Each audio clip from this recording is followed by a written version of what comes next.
Library. We are so happy to see you. This is fantastic. We're going to get Arnie back, like it or not, Arnie. I don't know how much fun you're having up there, but we're going to get you back for a while. So if anything goes wrong with any of the readers or any of us or anybody's fooling around, it's Arnie did it. Blame Arnie. We have a wonderful person to bring Arnie back, the closest person in his life, on two legs. And that is Paula Lyons, and she will bring him back.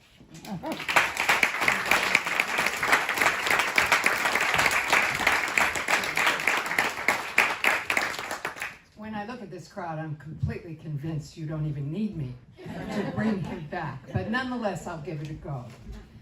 I think Arnie was 90% of the time the most joyous man I had ever met. He just had a wit and an intelligence that was unusual in almost any room he was in. And he delighted, as he has told me many times, he delighted in turning phrases and surprising people. He'd say to me, Paula, I never met a phrase I couldn't turn. And it was true. And when he got a laugh, was he ever happy? He was, though, I think as many of you know, he was also a thoughtful man, a kind man. His humor was never at anybody else's expense. And he was so happy on this island. I had said at his off-island memorial, I think the last 10 years of his life were the happiest I had ever seen him. And first of all, he didn't have to drive an hour to go to a meeting. And he was so thrilled with that. He said, I can get my shopping, groceries, I can get everything done in a half an hour. I love this place. And it seemed as if every skill he had acquired in his lifetime was put to use here. You needed an administrator? Sure, he used to run a newspaper. He can do that. You need someone who can plan a project and make sure it happens? Oh, sure, he was a television producer when he had to have plan A, B, C, and D. He could do that. Fill a board with people who would actually do some work. His network was that wide and deep, and he could do that. But there's nothing quite like what happened to him with poetry.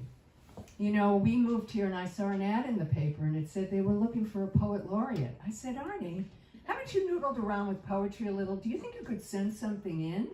He said, yeah, I think I will. Well, they picked him. And he was shocked beyond belief. He said to me, but I've never published anything. I said, don't worry about it. And then the Cleveland House Poets welcomed him and taught him so much and made him eager to try every form of poetry that he learned about. It was really extraordinary. He'd get up sometimes at 5 o'clock in the morning and I'd go, what made you get up so early? A poem came to me in the night and I had to go write it down. What? What? What kind of a mind is that? Unusual, to say the least. But he was so happy, and every book that he published had poetry that was a little different. First, he could be funny. Billy Collins told him he could be funny. He was thrilled with that.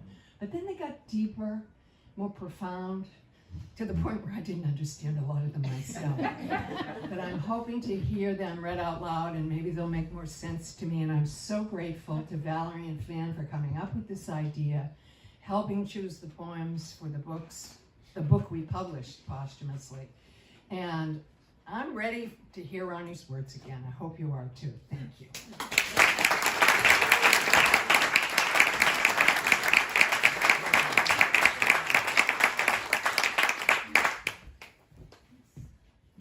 Well, I didn't think about it when I started waking up at 4 o'clock in the morning about a year ago and just kept up the habit. But about 5 o'clock this morning, I wrote the title, What the Doorman Said, What the Dormouse Said. So I do the same thing. You get up early and there's your entry to the poem. Thank you, Paula. Paula was absolutely Arnie's great straight man, but she did laugh in the play. see her in the sidelines. She was laughing. But they were quite a team. None better. I'm just going to read a little bit of the introduction that I wrote for Cages of Stages, Arnie's 4th collection, and I think it's just a wonderful book. It may be wrong to suggest that Arnie knew his time on Earth would be cut short by reading that notion into his poems, a variation on Wordsworth's intimations of immortality, more like intimations of mortality, but because they beautifully cover all the bases of responsible grown life and speak of a deep gratitude in and for that life, I feel on some level he is squaring all accounts in this collection. This collection is better than vintage Arnie. This collection is new, scintillating, entertaining, and yes, even brave, Arnie. You have many last words, Arnie. You know what I mean. God bless the child who's got his own. I do want to read the names, if I can find them, of our readers tonight, I being one of them. It will be me, and then Jen Turner-Smith, Chris Legg, Ellen Story, Clark Myers, Susan Pulchul, Joe Carter, Laura Roosevelt, and then I'll finish up with one last poem, and Paula and I will say goodbye to you. Van, can you make sure you get the microphone so that those of us are at Yeah, I'll do it. Is it hard Just to put hear? it very Okay. close to your mouth. It feels like I'm booming. No, it's No. not, you know. Is that better? Is that better? Yeah. Is that better? You want me to do the intro again? No. I don't mind, I can do takes. That's right. Oh, yeah, right. Okay, this poem is called A Pandemic Pipe Dream. They met during phase 2 of the COVID vaccine rollout. They sat 6 feet apart in a post-inoculation room, waiting for the appearance of any fault lines. She was 77, he was 85. They chatted, eyes punctuating over masks. They talked of plagues and other disruptions until there was nowhere to go but inward. They exchanged traumas of youth, tales of awakening and captivity. Then they were told they were free to go. They sensed a connection. They agreed to meet again, socially distanced for coffee or drinks. Outside in the fresh air, they walked to their cars. They concluded with introductions. By the way, I'm sorry, but I'm Holden Caulfield, and I'm Dolores Hayes. Friends have been known to call me Lolita. I'm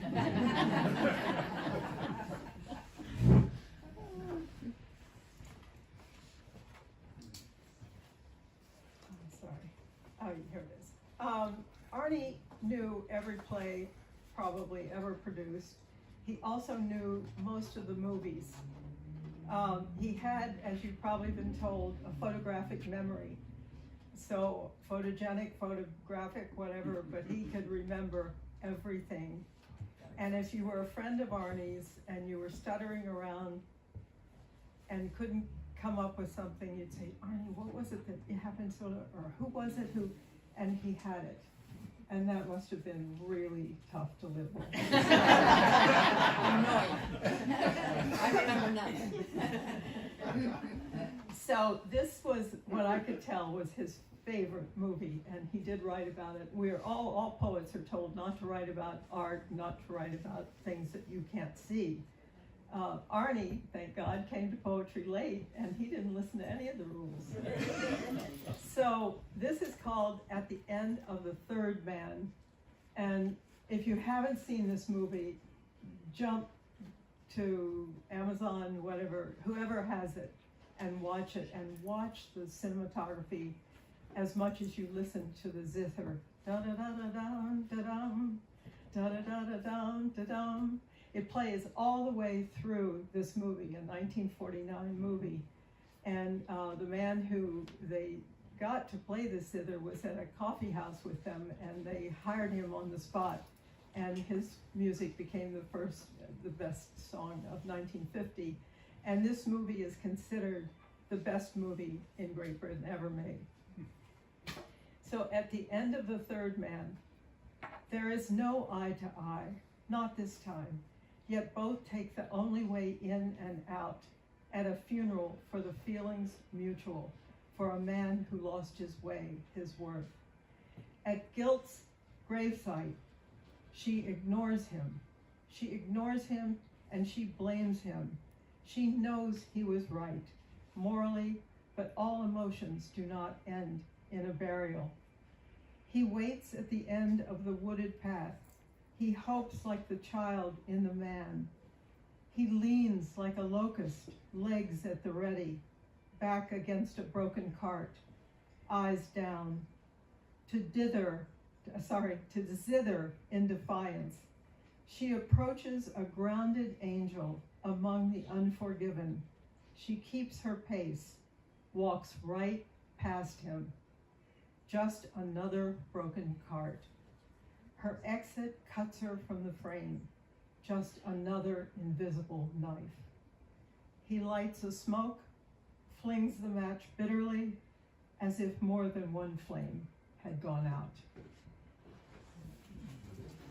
Just to give you a sense of what Arnie could do at the end, it's just extraordinary.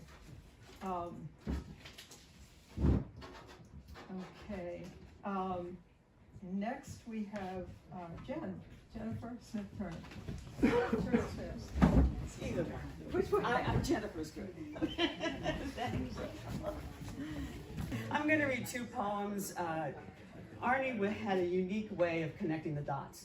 And he would connect the dots between people, between movies, between social events, between racial justice, social justice, and both of these poems connect the dots. Life Deferred, 1965, 1968 in parens, and the preamble to the poem is, each night I pray that no one will steal her away. I can't wait until that lucky day when I marry sweet Lorraine. Cliff Burwell and Mitchell Parrish, 1928 song sung by Nat King Cole. And this is the poem.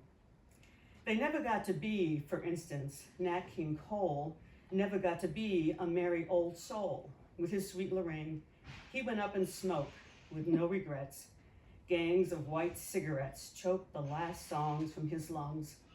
Only 45, no longer alive. 9 years earlier, when weak in the knees, 6 white aficionados rushed the stage, vaulted the floods, bringing him down Birmingham style, wheezing with rage, charged with assault, intent to murder. Calmer heads prevailed, sights set keener, just conspiracy to commit misdemeanor. Undetained, unrestrained, that's entertainment. That's what you're here for, waiting, writhing, year after year for. No dining in that restaurant, no sleeping in that hotel, no relief in that restroom, no decency left to dispel. Rain, rain, sweet Lorraine, they never got to be. Does it ever dry up? New sun come out? Does it, sweet Langston, raise a shout? Strange fruit fallen on a ravaged terrain, curl, swoon round, twisting feet again. But that raisin shone in the Broadway heat, sweet Lorraine Hansberry gift to the heart, raw sugar sticking together, coming apart. A family's measure, a community's deceit. On Reverend King's Day of Days, sweet Lorraine dies too soon. A month before King Cole's departure, votives flicker off a black moon. Prayer cannot stop cancer or bullets. Dream denied, death calls a tune. Same cold month sees Malcolm in state. Selma braces for a torrential hate. Air keeps going in and out of the balloon. A veteran, a deacon, Jamie Lee Jackson, unarmed and aiming for the right to vote, killed in Alabama for walking while black. That was it, not to be, that's all she wrote. Edmund Pettus Bridge sags with heavy loads. Watts explodes, unleashes avenging panthers Huey and Bobby strap on flat coats of arms. Langston then dies before anyone answers. Baldwin sees racism as Sweet Lorraine's cancer.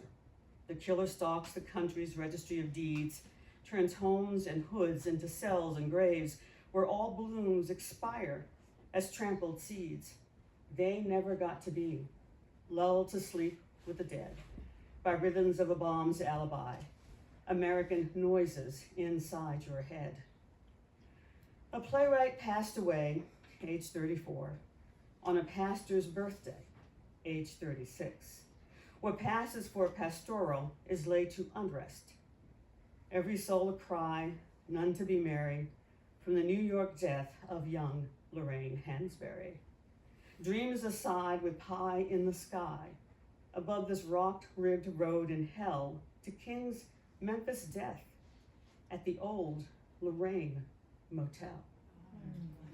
Amazing how he connects those dots. It just sort of takes your breath away when you see what he's done with that. This next one is called Natural Causes.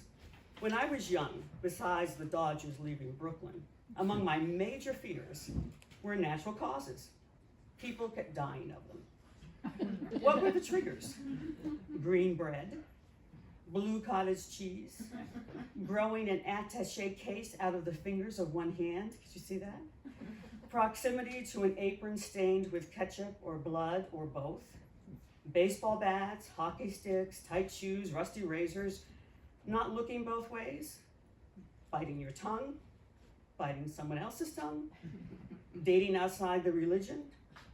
Were natural causes found where you find the residue of design?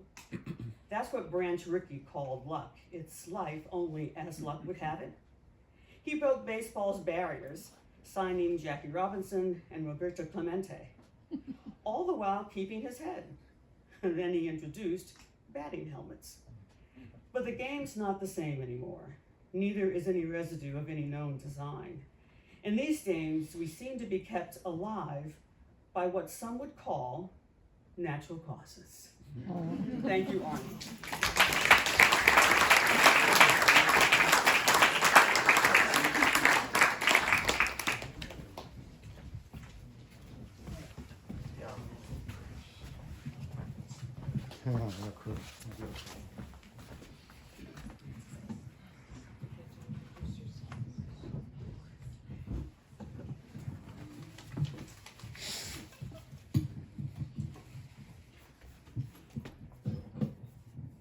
Okay, y'all hear me all right?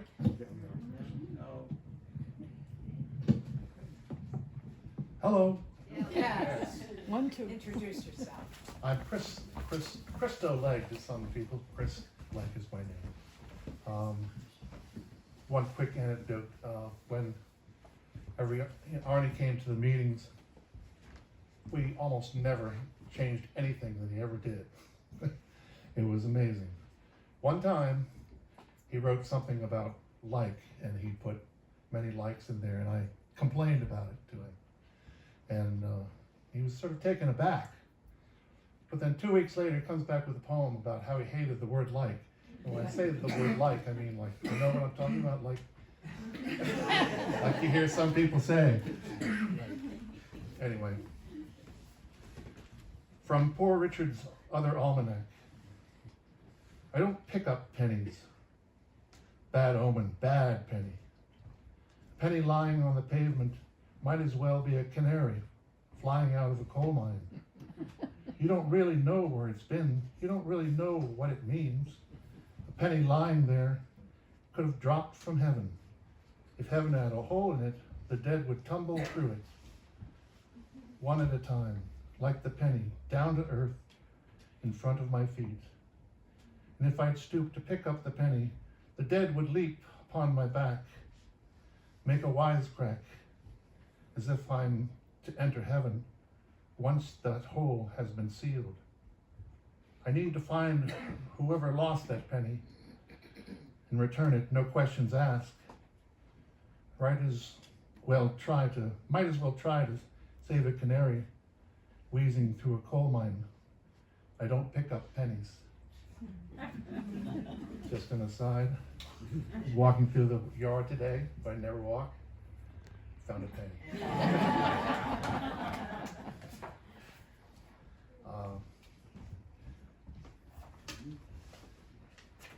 Each of you have a book, which you may or may not have. There's a picture here in this. I don't know, you can't see it, but it's the two of them sitting together. And I couldn't figure out why they were so solemn.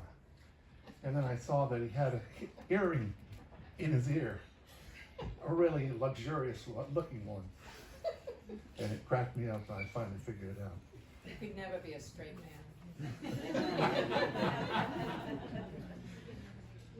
This is called Monogamy, a villanelle for Paula. All would be dark without light from your eyes. It illuminates each step in the dance. It signals love of another sunrise. Blessed in the comfort of our binding ties, defied fooling of serial romance, all would be dark without light from your eyes. Not the kind that dips in pools, dates like flies. Their best wing forward, a seducer's lance. It spears the share of a treasured sunrise. To each new soul they spin, same web, same lies, just to fall from themselves in every chance. All would be dark without flight from their eyes. Out of the game, we're into the mated highs. Joy is joined with hearts open, not in trance. We shimmer the heat of a weathered sunrise. Wonder with acceptance proves earthly wise.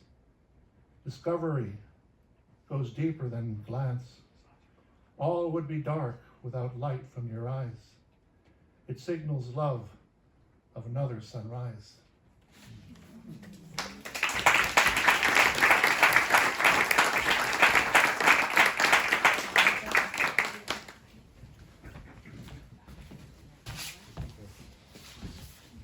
So I don't know if I can get up there, so what I'm gonna do is read from here.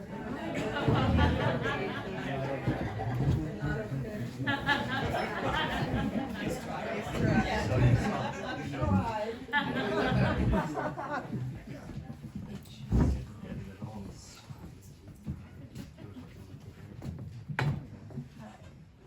I'm Ellen Martin Story, and I'm a newer member of Cleveland House. And when I first met Arnie, at one of the first meetings, I was just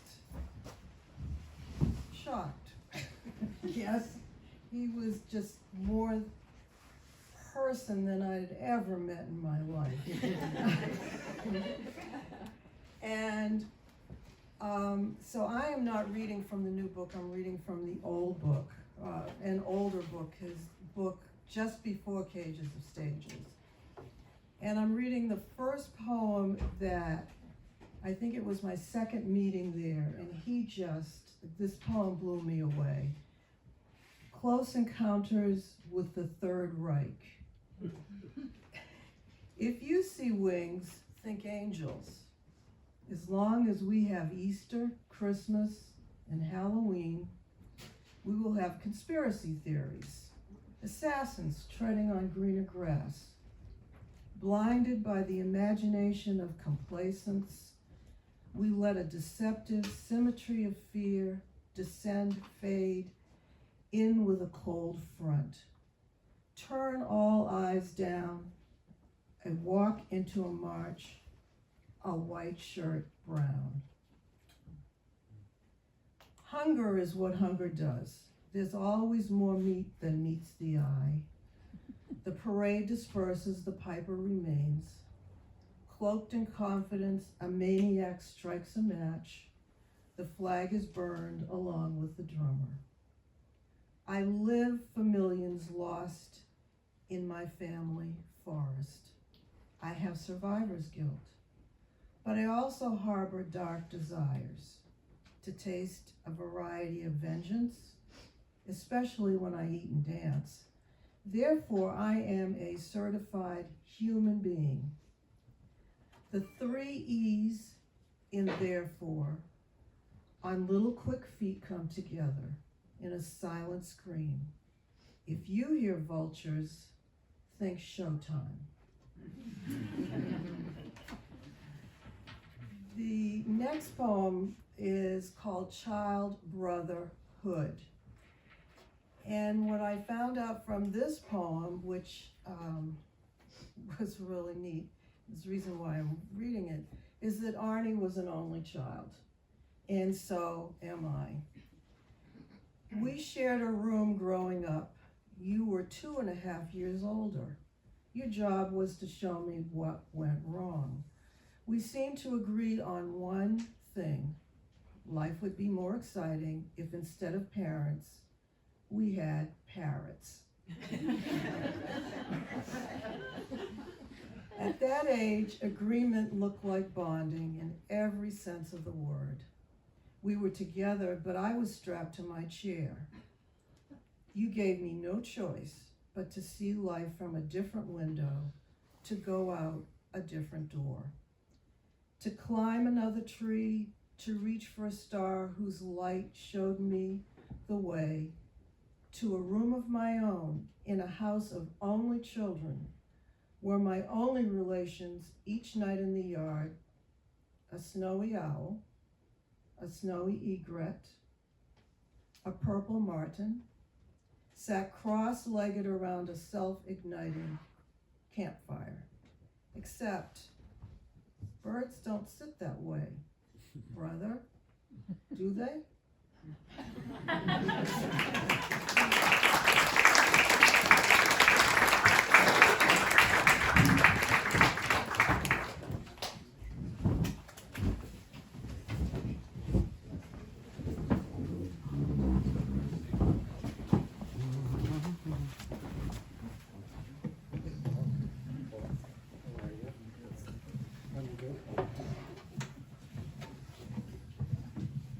No, I'll let you do it.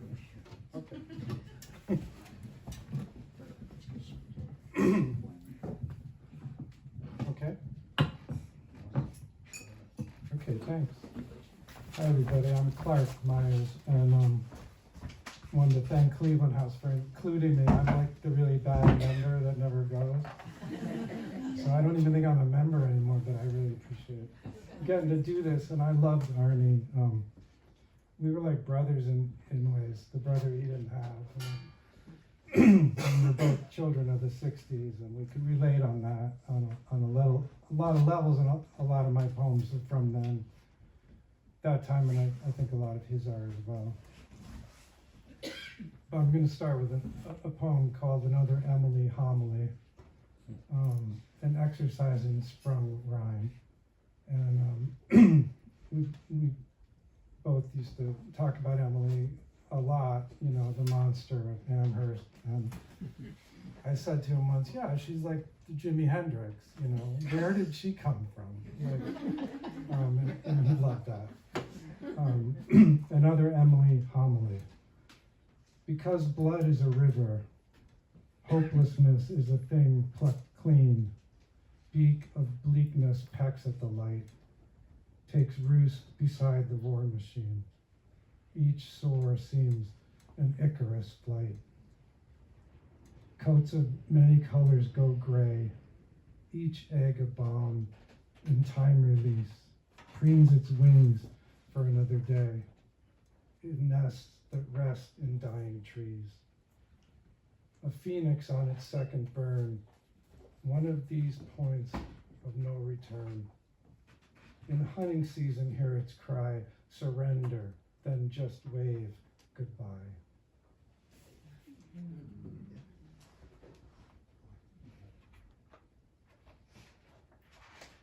And then the other poem I'm going to read is 1968, which was quite quite a year for American history, and also the year I graduated from high school, which made my English teacher, Parker Grove, really happy. I gave him a hall pass one time, and he looked at me and said, "What the fuck are you gonna do with your life, Meyer?"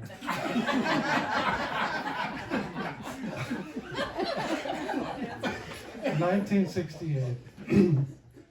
A myth is as good as a smile. It's all in the game for a spell. Imagination without guile tasted the apple as it fell. A bird is a flower that flies. A bear is a mountain that moves. You learn to believe with your size. What your eyes know, nobody proves. A myth is as good as a smile, to hold your breath for a few friends, to kiss all the leaves all the while, in the scrapbook where childhood ends. Your nose pressed against tomorrow, desires burn like cars in a crash. If heartbeats were there to borrow, moon glows would keep away the ash. Then came the year everyone died, and Maggie's farm went up in smoke. Birds tried to hatch apples, bears cried. There was no one who got the joke. In Saigon, Memphis, and LA, eyes blinked, shots rang out, hope fell dead. Amnesia numbed like a snowy day. Sins reloaded and streets turned red. Morning comes again with the rain. Sweepers of God pull rank and file, shuffle their feet, cannot explain. A myth is as good as a smile.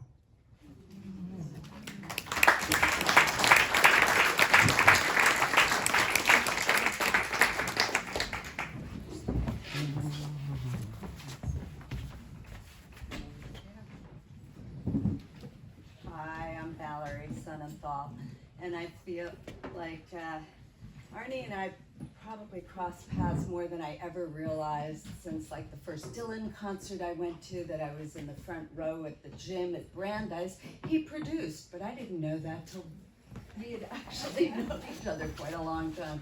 Anyway, and I used to read the Phoenix regularly, and I was really honored that William Waterway pulled me in to get to help induct Arnie as our Island Poet Laureate. So I don't know, I just feel really lucky that Arnie was a part of the Cleveland House. And, you know, it wasn't just that he was a brilliant wordsmith. He always challenged himself, whether he was making up his own form or just every form that ever existed in poetry he had to try once. That is not me. And it may not be the poems I'm reading either. But anyway, I'm going to start with a couple of poems, I'm going to read a couple of poems from Lightheaded in the Dark Ages, a previous book of his. So, oxymorons walk among us. Just because we hear music doesn't mean we have rhythm. We pray ourselves to be, then force ourselves to be governed. We tell ourselves we see, but can never see beyond. You say, everyone's like me. Yes, I see, the only me there is. In a country of mirrors, there is nowhere to hide unless you turn around. In defiance, you might as well. Keep turning, keep moving, you might as well dance.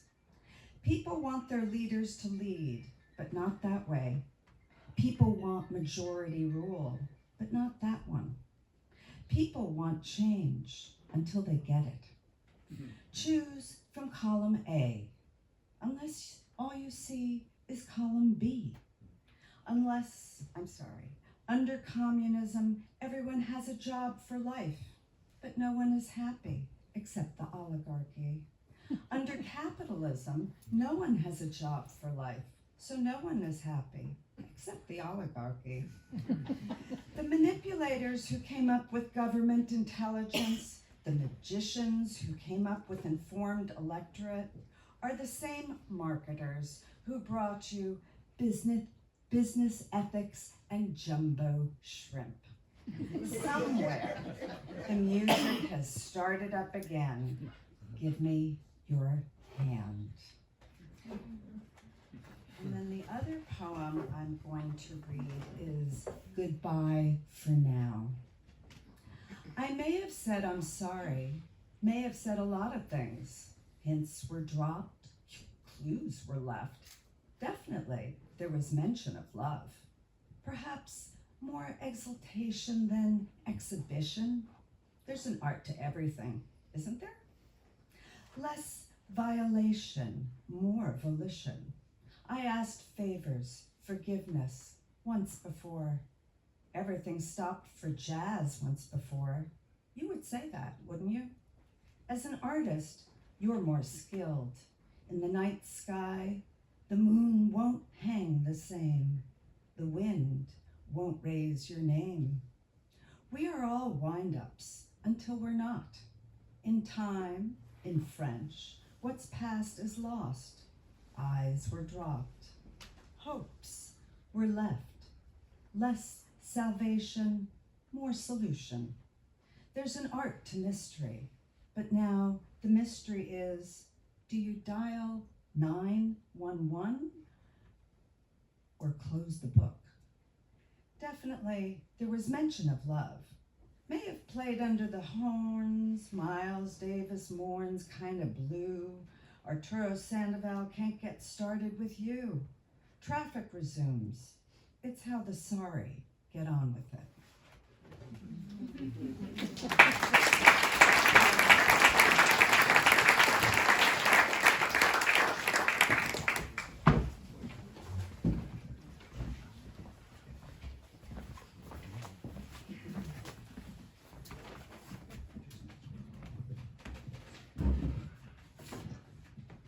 Thank you, Paula. Thank you, Fan. Thank you, Valerie. Members of Cleveland House Poets, as well as this wonderful audience. So grateful that we're all here, listening to many words of wisdom. I'd like to start with, from Cages of Stages, I'd like to start with Vacation in the Void.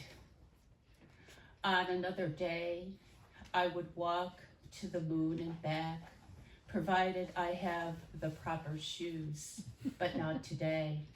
On another day, I would cut the Alps down to size if I could take a Swiss Army knife on the plane, but not today. On another day, I would execute all dictators if I could be blindfolded before I'd fire, but not today. On another day, I would bring all animals into harmony. Once I learned to imagine you should I go blind, but not today. On another day, I would join all rivers in a topaz necklace to strangle climate change, to strangle climate change deniers, but not today. Today, I will be here, head back, feet up, listen to the music, and wait patiently for a chair, an ottoman, and the rhythms of childlike afternoons. And I know Arnie would always would like to remind me to say, Ellie, you've got to say your name when you're approaching the audience. So I am Ellie Bates, and I am a very proud member of Cleveland House, and very honored to have known and worked with Arnie.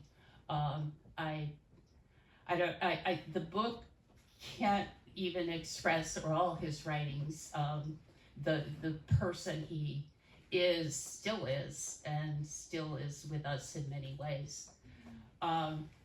This next one is called Astonishment, or Love Sonnet number 9. Practicing calligraphy She looked up. All I had said was, "I'll love you forever." The set of her lips, the squeeze of her brows spoke a book, an illuminated manuscript, eyes wide like pressed open pages, leather spine osteopathically cracked. Took me back to the Renaissance to imagine the look on a cobbler's face if told that 500 years into the future, because someone figured out how to make a heel explode, all travelers would have to take off their shoes before they'd be allowed to fly off in a big metal bird. And there we go again, this wordsmith, this historian, this giver of thoughts. Thank you for this evening. Thank you, Arnie.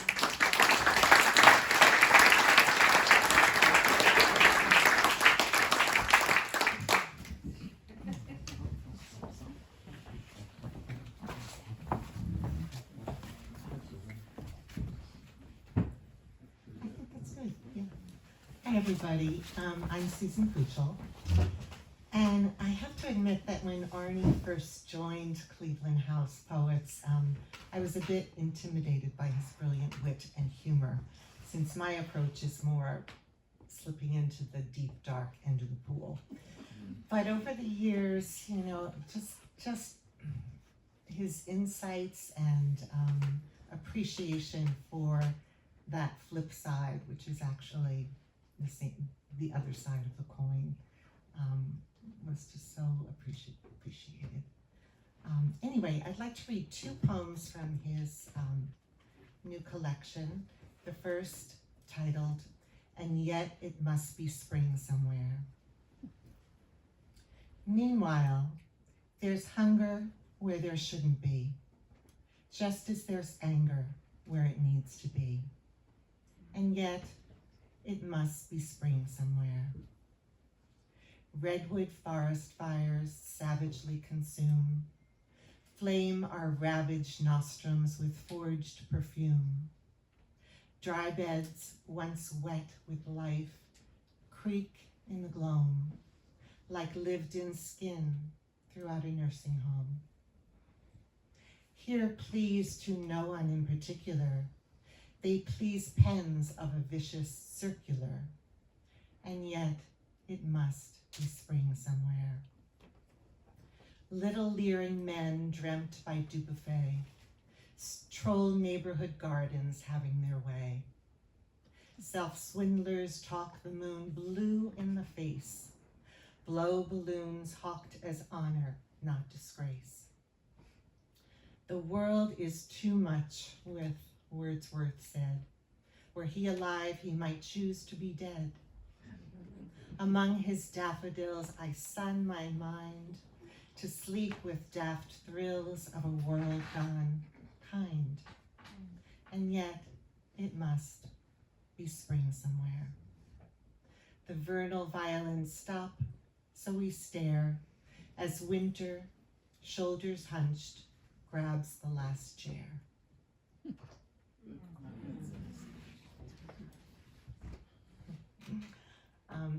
I noticed that we have some French friends in the audience, so I will be bold in my mispronunciation in the following poem. A ragu rag.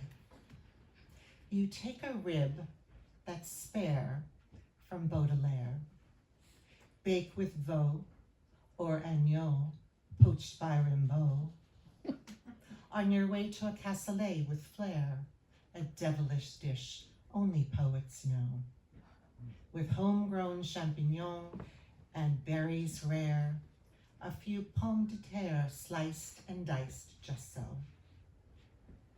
Stir in je ne sais quoi, 2 cups red wine, let it simmer till you savor the smell. Add peas de resistance, an unrefined flower of evil, seasoning from hell. When verse is anagrammed, it's time to dine.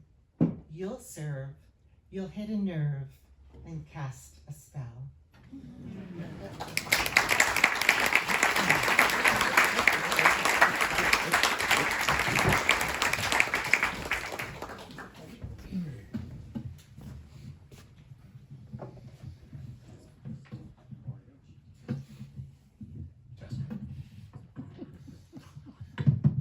I need a mic.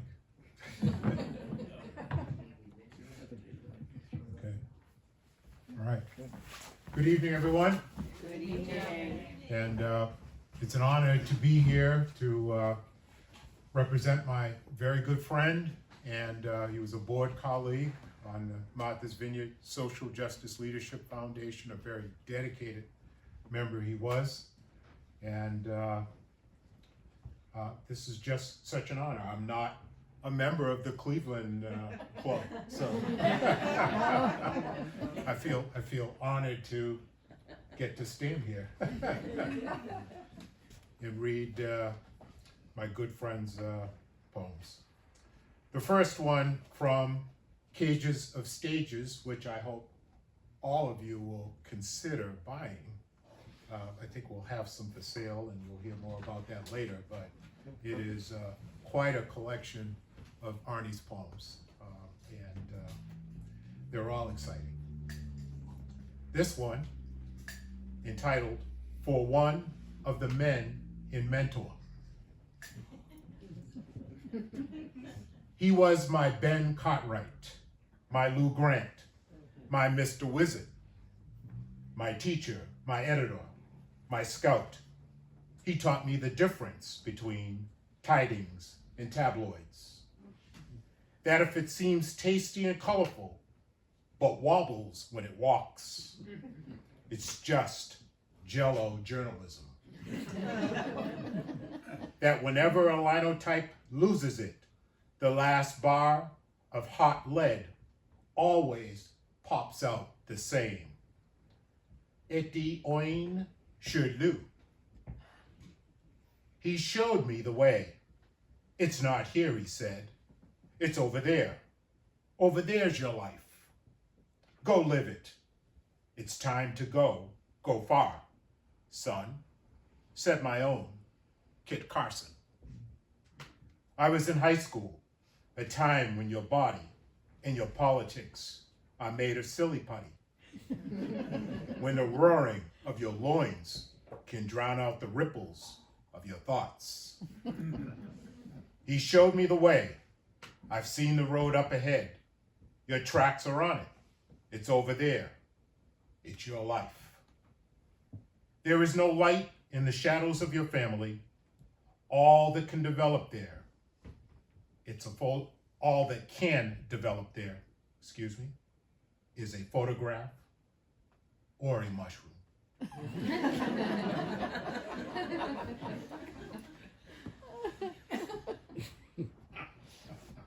Next is entitled The United State. Were we ever us? We looked good on paper. So did Plato's Republic. But it's lost in translation to them, to us, a promise of hope, a bright star. Sadly dimmed in moments like transported deer caught in the high beams of an oncoming threat, driven by them, gun on the seat. Thoughts and prayers, thoughts and prayers. Were we ever us? Even though divided by children, blinded by storms of currency, taking time off in parentheses, did we think we'd ever be like them? There are no brakes on an express train of thought.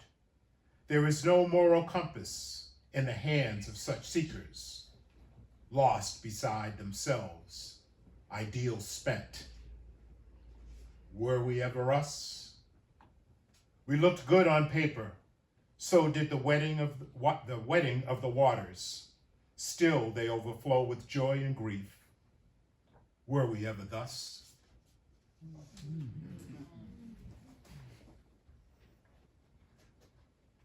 This is great. The world's oldest confession. I lied. It's ice-breaking. It's peacemaking. It's face-saving. It's fame-craving. It's information at a different decibel. It's poetry to the devoutly gullible. It's unnatural in a vacuum. It's amoral in a costume. It's stonewalling. It's storytelling. It's release from truth's confinement. It's the root of popular entertainment. But then again, I lied. Forgive me, sinner, for I have fathered yet another one. Your turn. I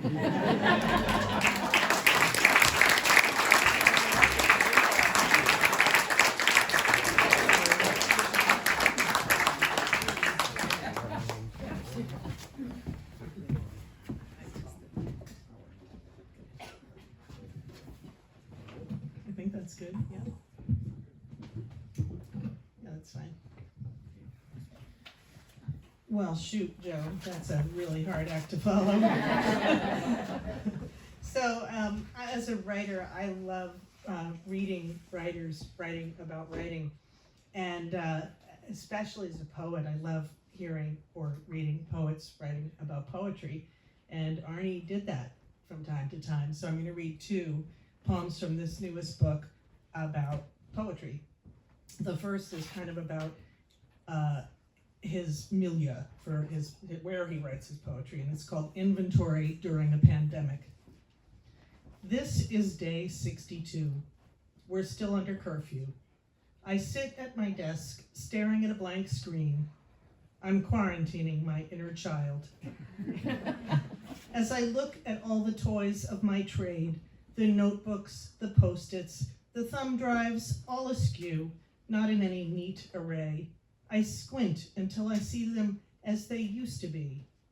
The little lamp as sentry at the desk corner makes me wonder when it received its last bulb. As I look up at the prints and calendar on my wall, askew seems to be the theme for today. A photo of my wife, lips puckered, a photo of my dog, eyes inquiring, a pile of books to return to the library once the library is allowed to open. A dozen postage stamps I'll stick on the mail when I put on my mask and gloves to go to the post office to stand away from the others, friends made anonymous by this costume party. There's an old pencil sharpener I never use, a cordless phone asleep in its cradle, a mobile phone ready to sing and dance, a date book that no longer has a purpose. My laptop screen now doubles as a mirror. 3 watches, none working, 3 pens capable of working, and then there's me, thinking about day 63.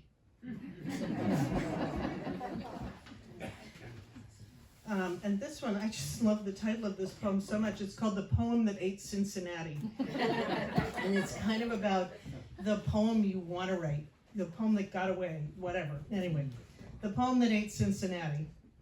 This is the poem that slept through the night, but awoke at dawn in a cold, cold sweat, shivered between sheets of crumpled paper, breath gone sour from words dry as talk. This is the poem that ran off with the circus to join and jam with jugglers of gravity, then tamed by tigers seen only from the air, to crawl home, tail between legs of another. This is the poem that speaks other languages, likely in limbo when you're not listening. You turn in sudden centrifugal serendipity, it drops its eyes and feigns laryngitis. This is the poem that heals the afflicted while you're eating, drinking, watching TV. If you change the channel but not your mind, it will take out the trash and vacuum the den. This is the poem that lies at your feet, waits laden with dreams for your safe return from the public library of enormous guilt, to lick miscellany off the mask of your face. This is the poem that ate Cincinnati while you were chasing skirts of a novel. It waited for days to be slaked and fed, then rode the rapids of free expression. This is the poem that trained to untie you, give you a reason to go on living, digest a thought you didn't see coming, try it again, reading, rereading, with eyes dotted and shut, then just add water.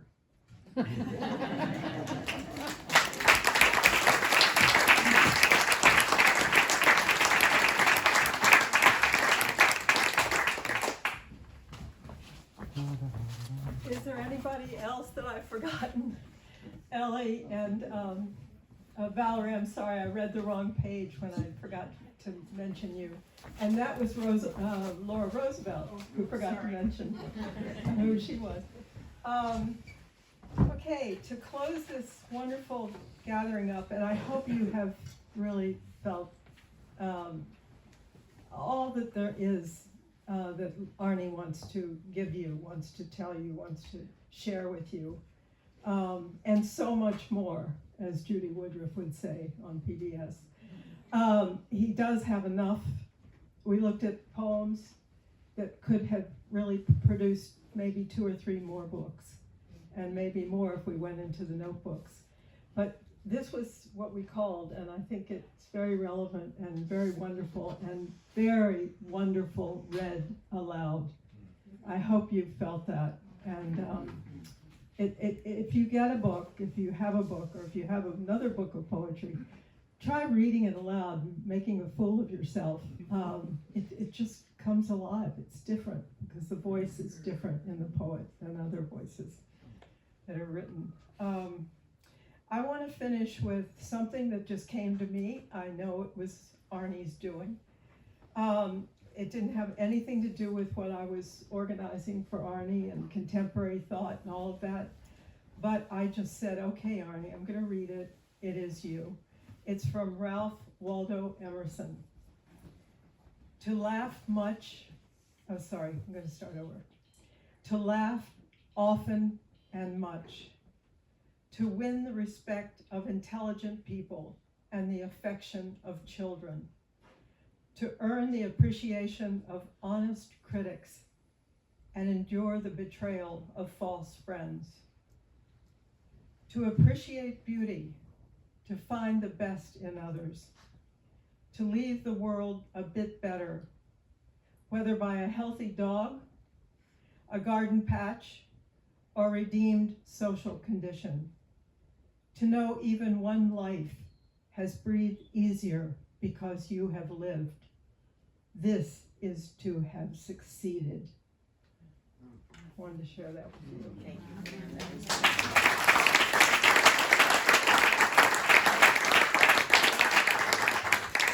And in that vein, I did change one word in that. I think you know which word it was.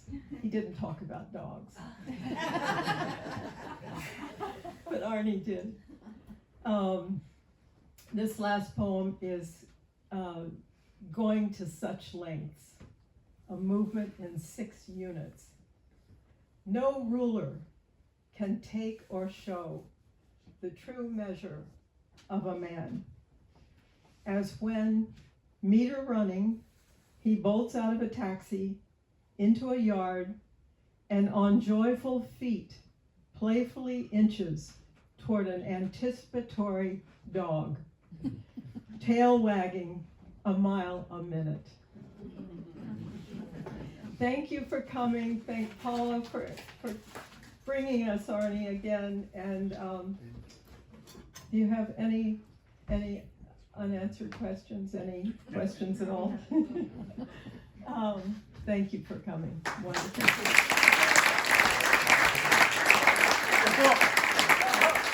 One last thing. I think I have lost my phone in here. And Don, who has it? The book we want you to talk about.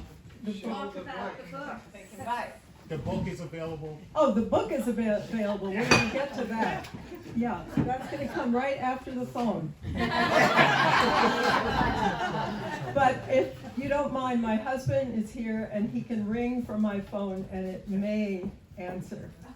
It's got my whole other life in it. And the book is over there It's right there in and your bag. It's in your bag. It's going off. So you can- great. Thank you, everybody. And they're Humphrey's jelly donuts and chocolate donuts. You can take them home. I thought Arnie might have passed by the old Humphreys and had one, so those are in his name. And they're a bunch of cookies. I'd love for you to have those.